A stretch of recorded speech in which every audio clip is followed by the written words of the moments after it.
This is known as a Turbo R. We built 17 original Turbo Rs. At the time, they had 490 horsepower, all-wheel drive, 6-speed, shaved rain gutters, integrated cage, like the whole slew of Porsche options, or roof options, right? The whole slew of the roof option logbook, that's what this car has. This car in specific was actually built at the same time as the original 17 Turbo Rs. So it is a resto mod, but it was done actually back in the 90s, like as part of like a conversion. And so this car has all the roof certifications, everything that you would expect to have from a roof, it has it. It does retain the Porsche VIN because it was using a Porsche as a donor, not a body in white.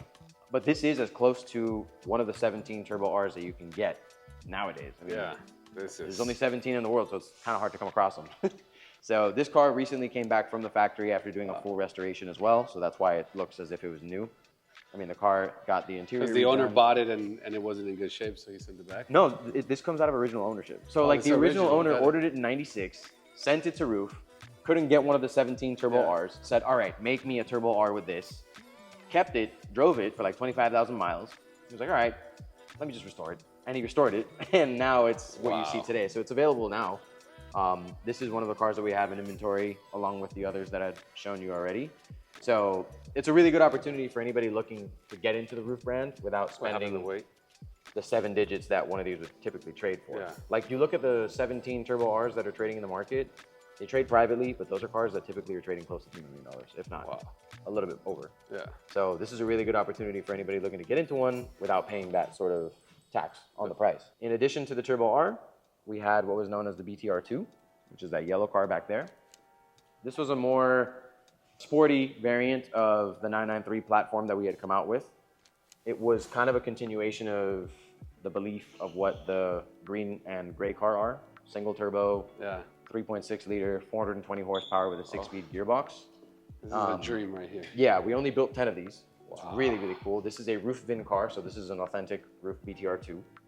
And while the Turbo R was like a super GT car because it's more comfortable and everything, this is like very much so Dr. Jekyll and Mr. Hyde. Like it's very, very calm until boost hits because it's single turbo and it's like all hell breaks loose and it's a lot of fun. This one in particular is speed yellow. And another really cool feature about this car is, you look at the VIN right here, 001. So it's a really, really cool example. We're very lucky to have gotten it. Now we've just been curating it for the next owner so we can, you know, find it its next home. It's a very lightweight spec car. As I mentioned, there's a lot of different variations of the way that you could have ordered a roof. So you could have gotten it with full cage, with the rain gutter deleted, everything. This has no full cage, right? Yeah, this has no full cage. It has the rain gutters. Yeah. Because the individual who ordered this originally wanted it to fly right under the radar. So like he wanted it to look like an RS, which is why it looks like more of a 993 RS than anything else. It's got RS door cards, like it's got the RS carpeting, RS dash, very lightweight. And so this car was a really, really fun example of the 993 chassis and cars that we made. And then next to it, that's like the Mac of the, like the Mac Daddy. That is the CTR2. So this is the follow-up to the CTR, the follow-up to the Yellowbird. And the only way to follow up, the Yellowbird was a hell of a thing, right? Yeah, so I mean, it's kind of hard to follow that. It's hard to follow that one. We did it again. So we did it in 1995, and we were the world's fastest car in 1995. And to give people a perspective of the type of car that is required to beat this at the time, the McLaren F1 was the only car at that time that was faster than this. It has the same sort of ignition system as them. It's the Tagtronic system. This one in particular is a 580 horsepower example of the CTR2. They standard were 520. The CTR2 Sports were 580.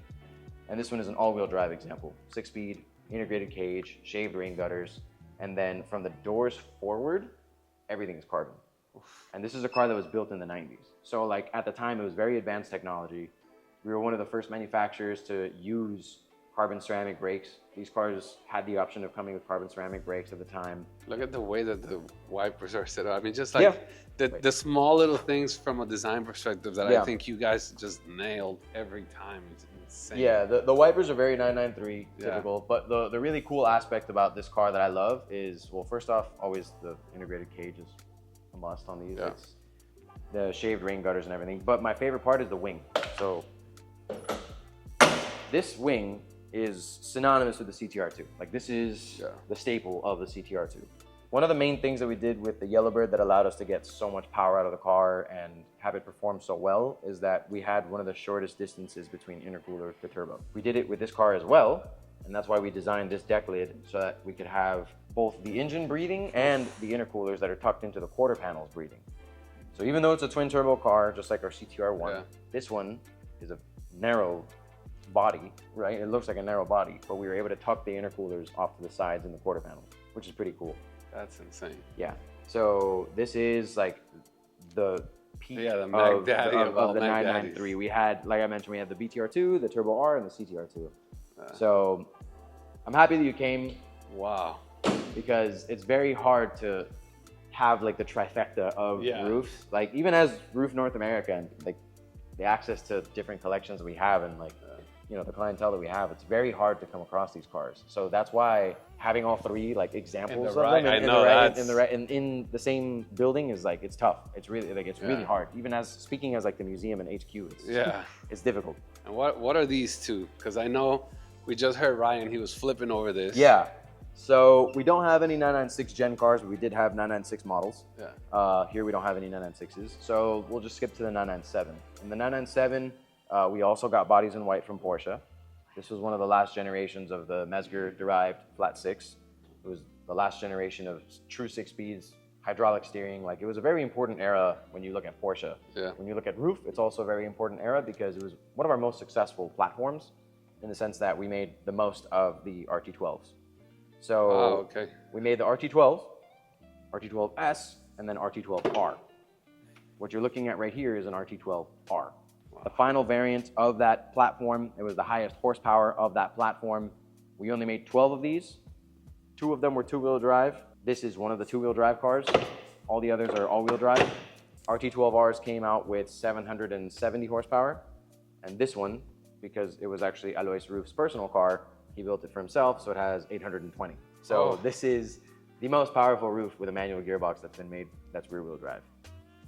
You'll notice. I came at the right time. Yeah. All the right cars are here. All the right cars are here. Like this one, we usually keep it in the vault, but we brought it out because it looks so good. We wanted to have it in the showroom. It's so good. Ryan loved it. We've had a couple of other clients that have come by and they just like seeing. It's just like it's cool to see a part of our history in person. You know, Alois's go-to spec is always green over red, so that's why it's like kind of like if you know roof, you kind of you're like, why is it spec that way?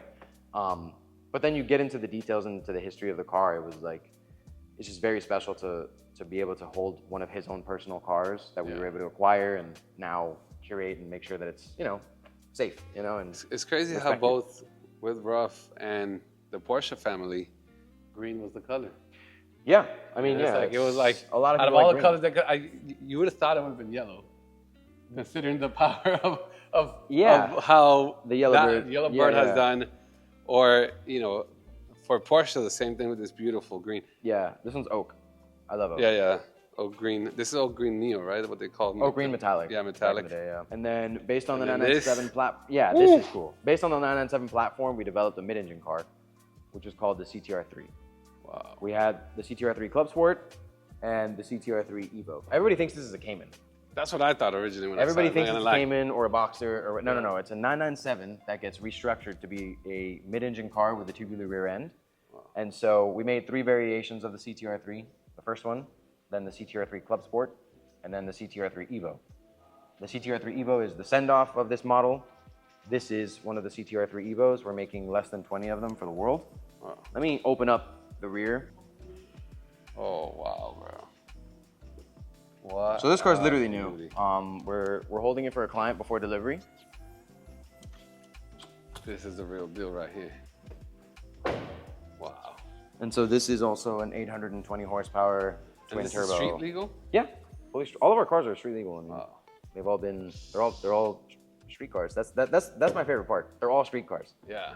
They're all meant to be driven as much as you like. So for someone who's ordering this, it's usually their second, third car with you guys at that point, or you feel like you've gotten like first-time clients? No, I've had a lot of first-time clients. Oh, wow. I've had first-time clients that they loved the CTR3 back in the day, and they can buy one. Let's say they find one secondhand on the market, but like a lot of the experience and a lot of the fun too is is getting to spec it yourself. Yeah. So if you have that strike of luck where you're able to get an allocation or a slot to do it, we're more than happy to help, you know, get the deposit and help with that journey, because it's a lot of fun. I mean, it is.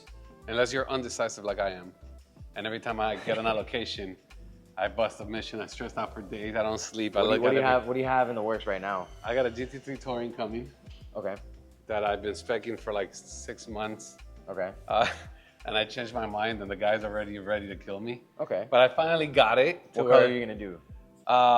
So I'm between Amethyst or Old Green Metallic. Okay. Old Green Metallic is, you know, generally is like I said, it's like a purest color for Porsche.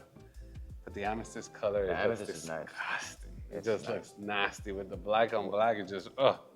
So I've been like messing around with it. But I finally, you know, I got to make a decision pretty soon because it's in manufacturing right now. But yeah, it took me, man. And now I'm speccing like a turbo, and I haven't slept either because I'm undecisive like a mother. You know, we'll cut that. But like, I'm really, it's hard for me. But I love the process, you know, I think that's the most fun there is. Besides driving the car, I think speccing it out is one of the most amazing things that you can do. I just think that it's, I don't know, to be in that position to be able to help people to also spec them, like, I think that's one of my favorite parts of what I get to do. Just because it ends up being almost like clients are like, why are you asking me so many questions? And I'm like, it's just let it happen. So finally, now that we've kind of covered the era of mid-engine and 997, we did have a 991 era as well. Ryan actually has an RTR that we sold him. Nice. That's the last of the body in white. So after this, you know, whole moment in roof manufacturing, we decided to take it a step further and just start manufacturing our own car from scratch. And that's where that purple car and that blue car come into play. So look at that.